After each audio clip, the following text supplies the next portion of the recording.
আমার কলকাতা নিউজ, কথা হবে সামনাসামনি।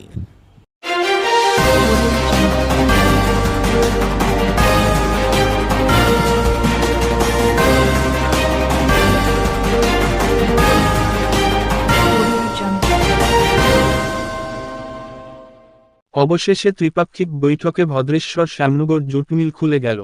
17 মার্চ 2024 তারিখে সাসপেনশন অফ ওয়ার্কের নোটিশ ঝুলিয়ে দিয়েছিল মিল কর্তৃপক্ষ।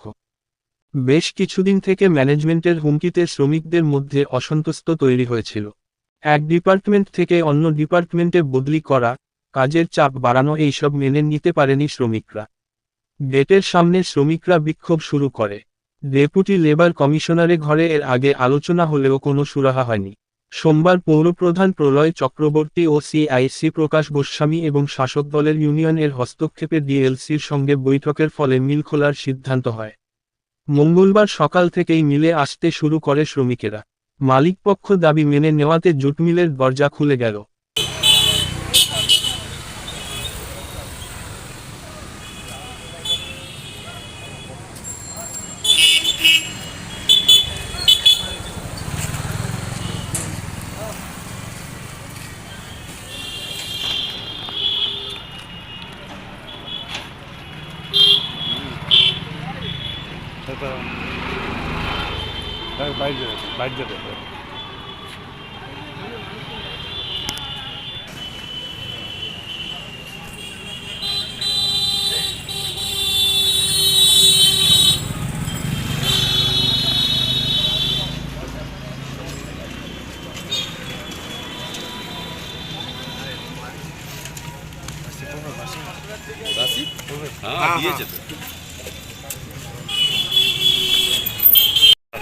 ফ্যাক্টরিটা চলছে। কালকে ডিএলসিতে একটা সেটেলমেন্ট হলো।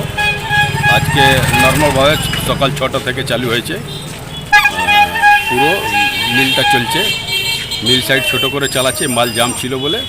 কাল থেকে ফুল মিল রানিং হয়ে যাবে। দাবি ছিল মেনেছে? হ্যাঁ, দাবিটা মেনে নিয়েছে। এখন যেখানে ট্রান্সফার করেছে সব হ্যাঁ আস্তে আস্তে করবে। যা আমাদের দাবি ছিল ওয়ার্কারদের মেনে নিয়েছে। চেয়ারম্যান প্রলয় চক্রবর্তী, প্রকাশ গোস্বামী, আমাদের সিআই ভদ্রেশ্বর থানা ওসি, আবার তেলনিপাড়া জোনাল সাহেবের সহযোগিতাতে আজকে মিল চললো। এতে আমরা খুবই খুশি। আমরা চেয়ারম্যান সাহেব, বড়বাবু, তেলনিপাড়া ফাঁড়ি জোনাল সাহেবকে সবাইকে আমাদের মজদুর পক্ষ থেকে হার্দিক অভিনন্দন আর ধন্যবাদ কি আমাদের রুজি রুটিটা চালু হলো। কি ফয়সলাটা হলো যারা ফোকাসে আছে সবাইকে নিয়ে নেবে কাজে, যারা গেট বাইরে আছে তাকেও যে সিস্টেম প্রসিডিউর মেনটেন করে সবাইকে কাজে নিয়ে নেওয়া হবে। আমার কলকাতা নিউজ, কথা হবে সামনাসামনি।